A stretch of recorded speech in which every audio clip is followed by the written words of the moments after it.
Well, my fans, I'm back on the video season 2 episode 14 of Eden Zero. And so this is a day late. I was trying to do it yesterday, but I completely forgot, and I was just trying to play Persona 4. I kind of beat it, but well, I got a different one of the endings I got is I got one number that I don't know what ending that one's called, but nothing's the killer is caught, but other than that, the real identity of Teddy is unknown. He goes back to the TV world. Nanako's still in the hospital. Did you just give a meta reference, kind of a meta reference at the end of the game? In that part. When you're living here, all the choices you made, what do you think? Do you regret?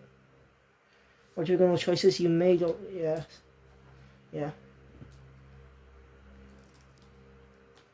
It's a nice little meta reference, basically asking the player if are they satisfied with their choice as they made for the game. But I'm gonna get the golden ending no matter what, no matter how long it'll take. I do plan to get it.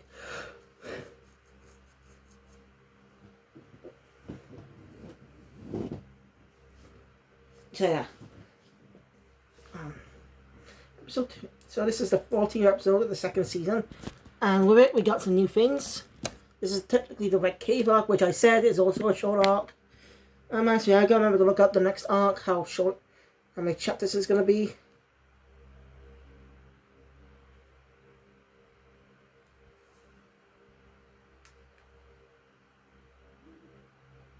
Shit, it's getting worse.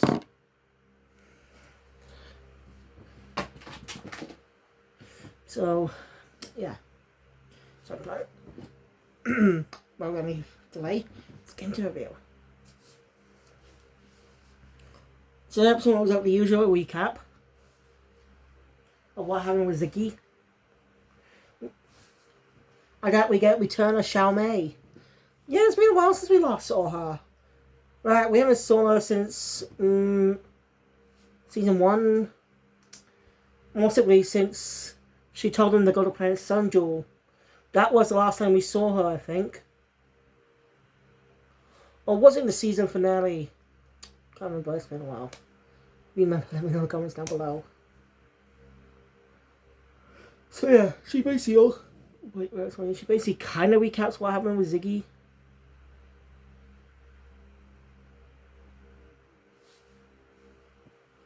So a lot of things in store for the characters. Okay. What I do plan to watch Eat Fairy Tail soon, all in Japanese. So look forward to that. Also, plan to see what your Rave Master. Right, I'll focus on Rave and Fairy Tail at separate points. That way, I can read the mangas, see if anything's changed for them.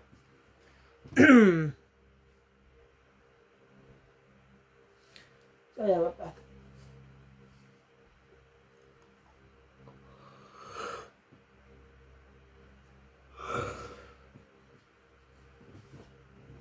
After that, we're demonstrated to the new opening. And what we can get from the new opening is obviously going to be well. I see like Elsie will return, they're basing off against Justice. Most likely they're part of Justice's crew or something.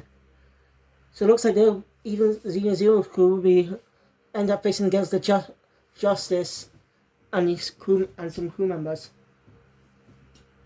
So yeah, looks like they're up against him this time. So that'll be set up for a big arc. The next big arc. Which I'm going to look for. And theorize how many episodes until we get there. So new see returning. So yeah, Jin and sister are in the opening, but they get one scene. And Jin's sister's like this. Mostly some pivotal decisions going to happen with the characters. After this season, who knows? Who knows? After the season may have an effect on these characters, what they're going to be doing.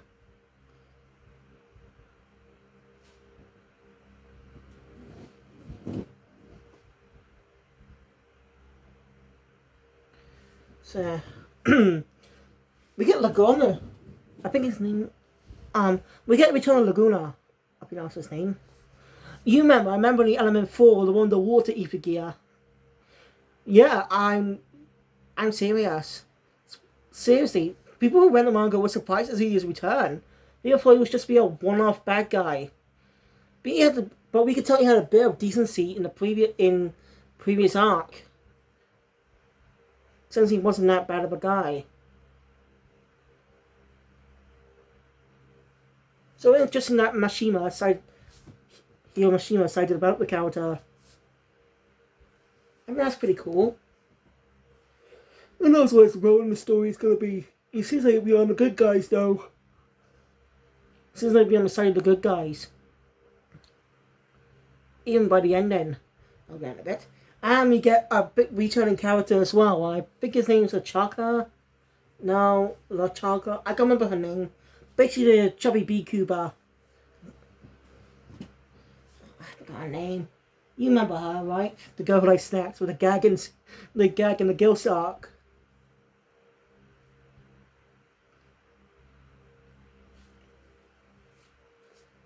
So yeah, she's going to be returning somewhat.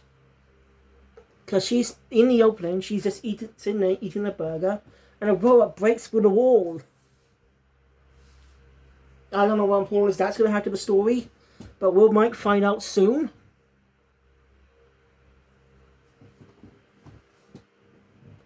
We don't know what's going to happen. We'll just wait and see. Oh yeah, this new opening is cool. And since the main opponent Shiki's going to face up against is an antagonist. He's not the main bad guy though. You know, the one who runs this cosmos. Might be a grunt worker. Who knows? We'll see how Shiki and the others will come combo up with him. We may wait and see. So after that, Justice crew and his crew are monitoring the notified that Elsie's ship has left the Aoi cosmos. Aoi means blue.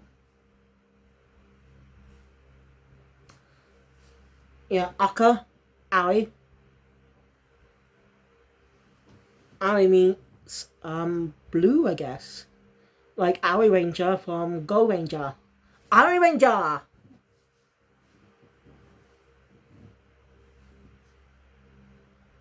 Oh, actually, that reminds me. I forgot to show you guys something.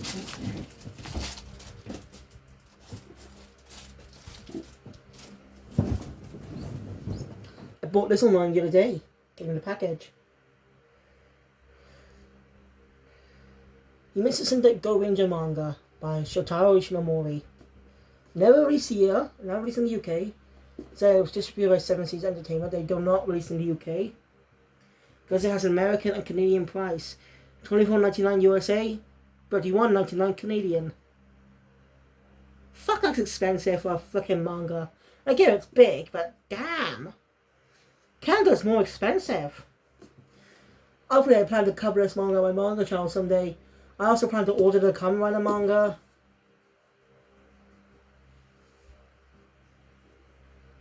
I also plan to order the Kamen Rider manga at some point. But I'll wait for more money's in the account by then. Anyway, what was I saying?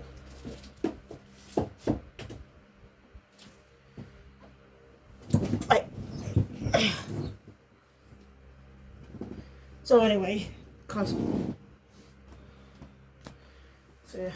think we somehow know about Eden Zero. I mean, they're monitoring its ether with. They're monitoring that, and they're going to. So they must have done a lot of digging, seeing that several contact with Elsie. He said the subset several times, but oh yeah, actually, several times even could believe the past.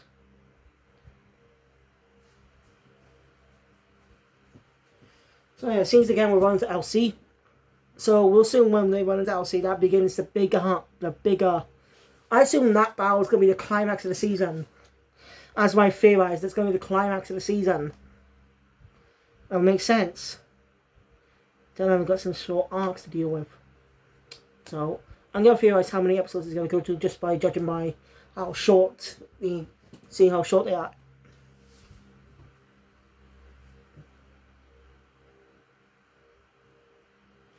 Justice seems to have a special grudge against Elsie, which he mentioned, gets mentioned in a little bit. So I'll get to that. Anyway, the commander shows up but telling that this is a meeting for members of the prayer council. So the other two has to leave the room, which they oblige. So yeah, the council is supposed to be to take down people like Elsie. Remember the Russian Seas Guardians or whatever. Ah. Now, wait, I know that.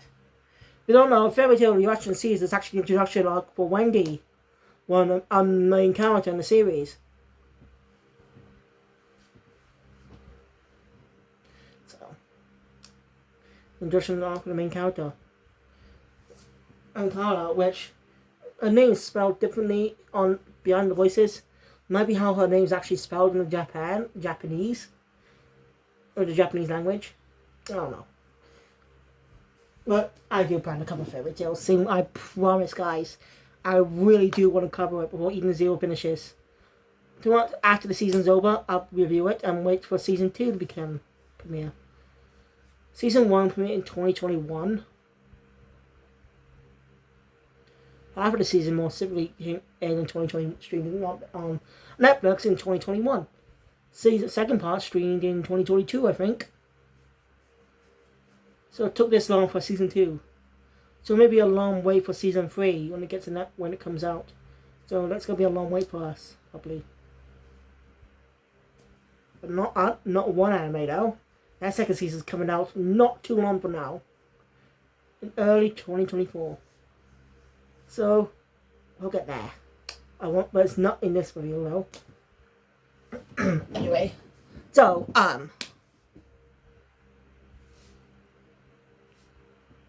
So yeah, they plan to move before Elsie can make contact with the leader, the one who runs the cosmos. The man who runs the Ari Cosmos, whose name I forgot.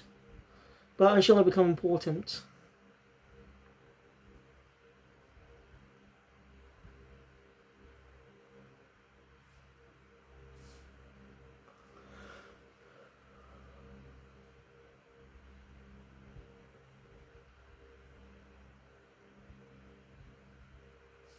So yeah,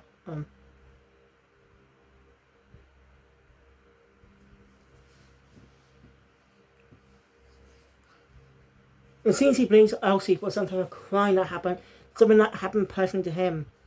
Like maybe his family members died, or a family, or the love of his life. I don't really know. That's all we're given detail about. He would kill her with his own hands. So we finally get to see him in action once Aether Gear actually does soon. It might be an interesting fight. We might see Elsie's Aether Gear too. We don't know what they can do. It'd be interesting.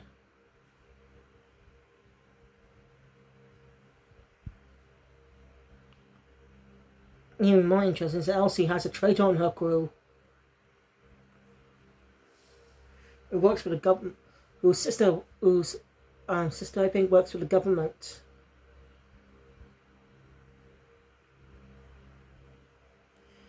And a girl with the shape-shifting abilities. Right, eat it. Oh yeah.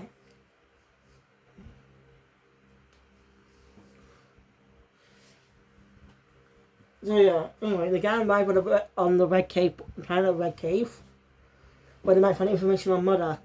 When they arrive, it's not like where it should be. Red Cave describes the fiery planet, but yet it's filled with water and a beach. How's that possible? It's like reverse Mars, except, but why is the planet still red? That doesn't make any sense. The planet is red because it's symbolized fire, right? Like Mars. Yeah, it's, even though there's water on it, it's still red. Why is that? That leaves a lot of questions. Might get solved in the next episode. So the gang just decided to have fun on the beach. just having a lot of fun while he's being a perv. And again, it's come up, but it's a little bit later.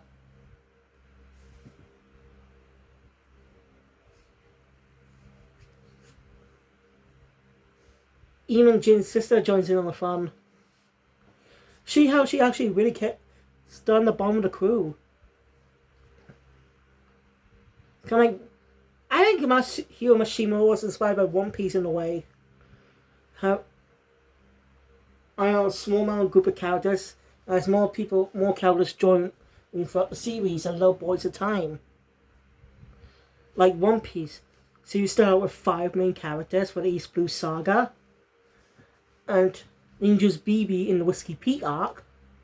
She joins as an honorary member of the crew until Alabasta. During that time, they introduced Tori Chopper, the ship's doctor. And after BB leaves, sometime later, Water 7 came up. Robin also joins after that arc. Then later on, Water 7 happens.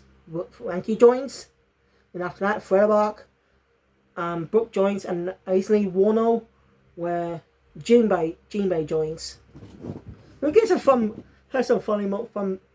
Doesn't really do much in the film Red Movie, which is his first movie appearance in the One Piece canon.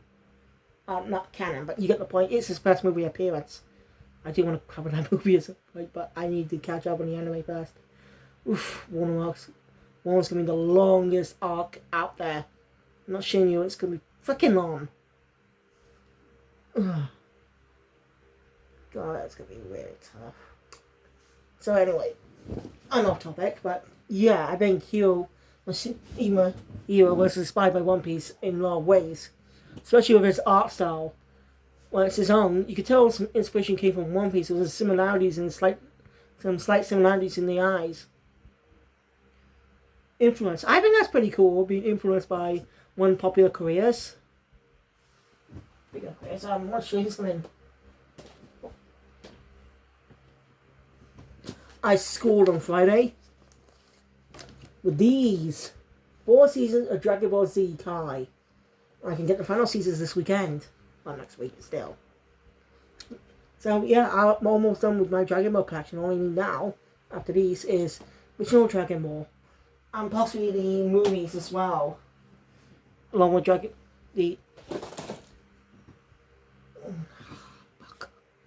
I'm off topic. Anyway, characters enjoying their fun, but then a ship crashes into the ocean. Thanks to some high technology, be able to hit special chokers that help them breathe underwater, and technology's kind of so far, robots are waterproof. I wonder, is this series taking place billions of years in the future, after Earth blew up? We'll be dead. A lot of us will be dead by then, won't it? We'll all be dead by the time the Earth blows up. This is what happened in year 5 billion. Year's 2023. Unless it happens early. Anyway. So yeah. Main gang go investigate while the Shining Stars stay above.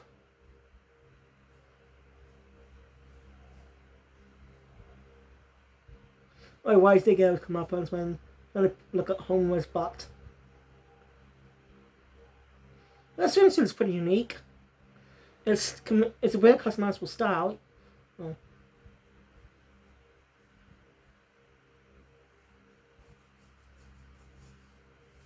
So yeah. Right. Let's open the ship, discover a dead body. But this guy's been dead for a long time. Why would a ship with a dead body that's been dead for years crash?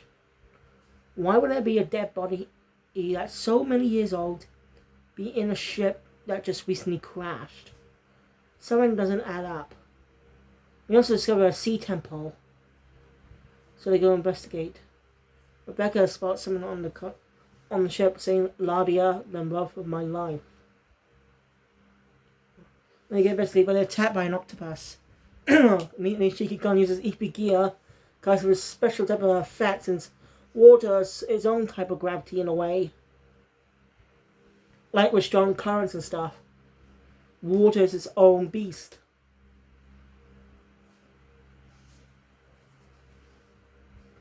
So again, on a tough time. But Shiki came back with his magic mech attack. But still not dead. Actually, saved the others, but it's still not. It's not dead yet. So they flee to the temple. These. Inside, there's no water in the temple. There's some type of barrier there that keeps the water in place, but not going in. It's a weird place. Shiki, I had homework and sense a light, a sort of special, strong type of ether. Shiki says it feels nostalgic. Well, I think it's another joke. There's some fun guys in this episode. But anyway, they meet a robot named Nadia. Alright, there were some robots on the seafloor. Well, why were there robots there? Who knows? Who knows what's going on? And was it best that Eden's one was destroyed in the previous arc?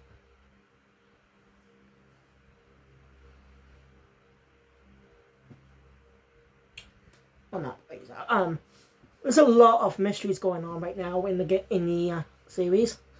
Of course, that probably gets solved later on down the line, since the series will be coming to an end sometime this year, maybe.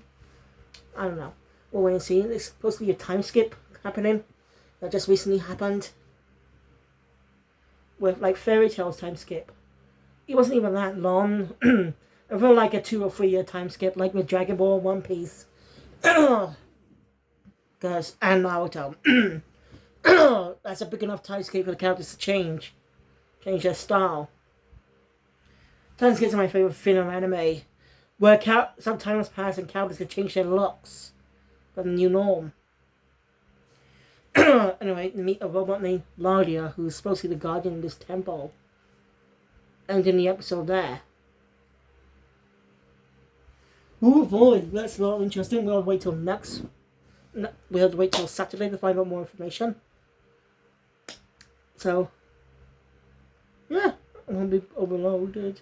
3 points of view as always. Just MASH is now over with Oshinoko ending too. So yeah. I got an announcement that I just found out. Well, live action One Piece, right?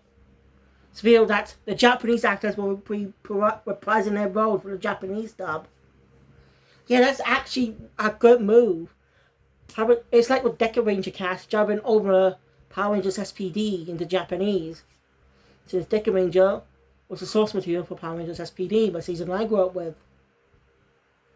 So I think that's a good move, showing how much faith they have in the project. Now, the actor that played Luffy in the live action series actually met Mayumi Tanaka, the Japanese voice of Luffy, also one of the voices in Krillin in Dragon Ball Z, in the Dragon Ball franchise. That's how funny, and the One Piece Ringtone reference in Super makes it even more funnier since the dub voice is Sonny Strait, who voices Usopp in One Piece. I think that's pretty cool. There was no all of the anime. Recently, DB Zero Man did a video about the anime adaptation. How, as an adaptation, it's not good. It's still a good anime, but there's some things the staff changed that really Uno didn't like. He tried to fix it himself, tried his best to fix the situation, but you know, there's a lot of flipping filler. But there's one filler arc that actually was well loved. I reviewed this before, the Zanpakuto Rebellion arc. It was a good arc in its own right. Filler, but actually expanded more on the Zanpakuto in a very genuine way, and gave us more time to spend with the Zanpakuto's materialized forms. So if you've already seen Bleach, I suggest go rewatching that arc. Kubo actually incorporated that arc into that non-canon story into the manga. And it found in the Blood War. Especially when I talked about it on Facebook. Anyway, that's all the announcements I got. So, thank you guys for watching. Enjoy my content. Please hit the thumbs up button. Want to see more? Subscribe to the channel. Hit the notification bell. Be updated all videos that comes out of the future. So you guys, thank you for Oshinoko, Masho, and Hell's Paradise. Kill Phoenix out.